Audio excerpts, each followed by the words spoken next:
वो कौन सी गलतियां हैं जो अक्सर महिलाएं करती हैं? छोटी गलतियां हैं जिसको लोग अवॉइड कर देते हैं। तो सबसे पहला है दर्द को सहन करना।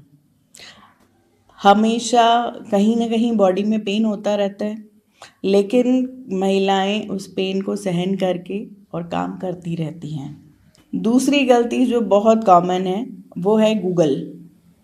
सारी महिलाएं जो हैं वो ऑनलाइन सर्च करते हैं और उससे भी पूछकर डायग्नोसिस बनाकर और फिर ट्रीटमेंट अपने हिसाब से लेकर और फिर आते हैं डॉक्टर के पास में, तब तक देर हो चुकी होती है।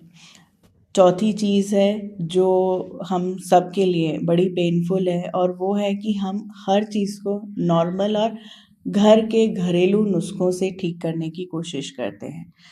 घरेलू नुस्खों में कोई बुराई नहीं है, लेकिन उसकी एक लिमिट होती है। अगर लेप्रोस्कोपिक सर्जरी करते हैं तो क्या इसका संबंध उनके आगे की प्रेगनेंसी लाइफ में पड़ता है, या उनको माँ बनने का कोई रिस्क जोखिम बढ़ जाता है?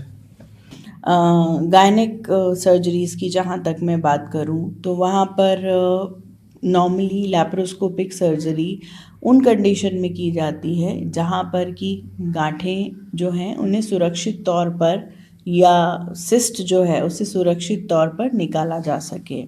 सर्जरी की अपनी टेक्निक होती है, सर्जन की अपनी एक स्पेशलिटी होती है। अगर मैं बहुत मोटे तौर पर ये कहूँ तो फ्यूचर प्रेगनेंसी पे इफ़ेक्ट तभी पड़ता है जबकि यूट्रस का या ट्यूब का या फिर ओवरी का, इन तीनों में से किसी की संरचना में कोई फ़र्क पड़ा हो सर्जरी के द्वारा। इसके अलावा आम तौर पर चाहे वो ओपन सर्जरी हो चाहे लैप्रोस्कोपिक सर्जरी हो, इतने सुरक्षित तरीके से की जाती है कि उनका इस तरह की किसी भी फर्टिलिटी पे या फ्यूचर प्रेगनेंसी पे कोई फ़र्क नहीं पड़े।